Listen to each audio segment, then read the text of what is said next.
path before Kratos was clear, but still, the memories came rushing back, as familiar and permanent as the blades chained to his wrists.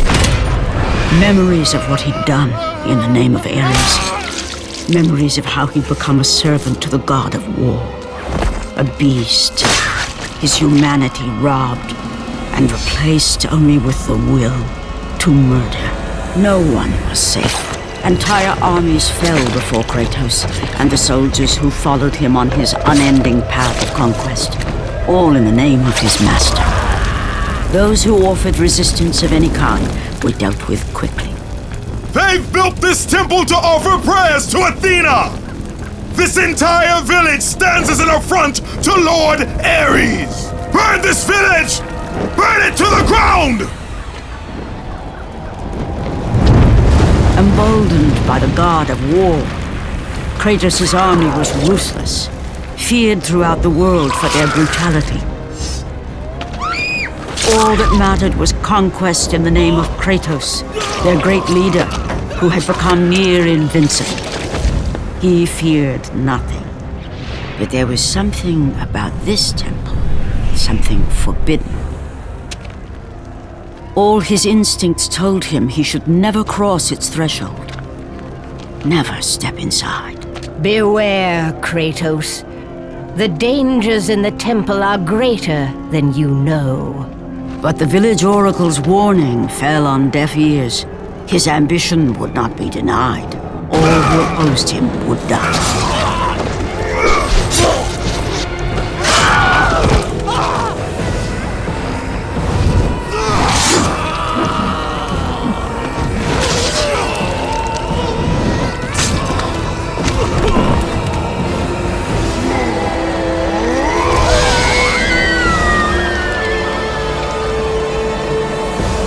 In that instant, the glory he had reveled in turned to horror. The image of his two final victims would stay with him for all his days. With that act, Kratos knew he could no longer serve his master. He had but one calling now, the death of Ares. He would murder the god of war. Ares, you will die for what you did that night.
Your quest is at an end.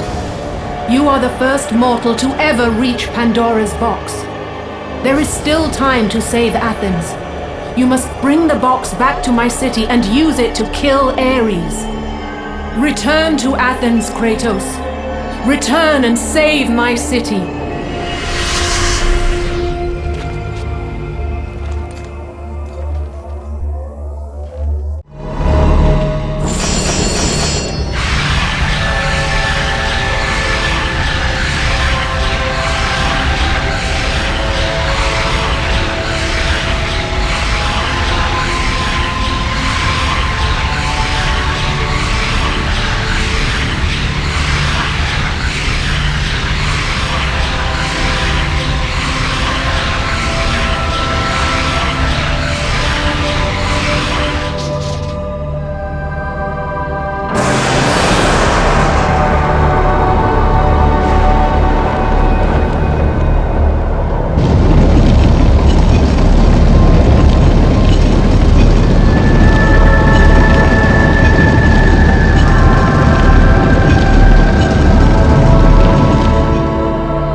You must bring Pandora's box back to Athens, Kratos. You cannot defeat Ares without it.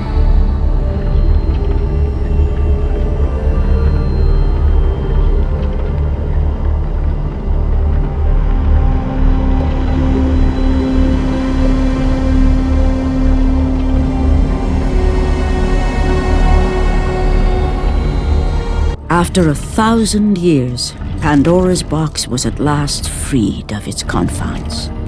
Kratos had found the means to destroy the god of war. Far away in Athens, Ares knew Kratos had succeeded in his quest. So, little Spartan, you've recovered Zeus's precious box, but you will not live long enough to see it opened. I will see to that. Goodbye, Spartan. You will rot in the depths of Hades for all eternity. As the life began to leave Kratos, his thoughts returned to that fateful night. Even in death, the memories, the visions would not fade. For how could he forget spilling the blood of his own family? A cruel trick orchestrated by the god of war. My wife, my child, how? They were left in Sparta. You are becoming all I'd hoped you'd be, Kratos. Now, with your wife and child dead, nothing will hold you back. You'll become even stronger. You will become death itself. But as the flames consumed the temple, Kratos realized his true enemy was the god who once saved his life. The same god who had now taken everything from him. Ares! From this night forward, the mark of your terrible deed will be visible to all. The ashes of your wife and child will remain fastened to your skin, never to be removed. And with that curse, all would know him for the beast he had become. His skin white with the ash of his dead family. The ghost of Sparta had been born. In the end, in death, he had failed. As the minions of Ares claimed Pandora's box, Kratos' life faded, and his cursed soul was cast into the fires of Hades. and Kratos fell into the underworld, the river Styx beckoning below, the currents strong enough to carry even the strongest mortal to his eternal resting place. But Kratos had no intention of resting yet. He intended to live, to return to Earth and complete his quest. Let go, fool! You won't drag me down to that cursed river! There is a task left for me above. I will see it completed. You again? Oh.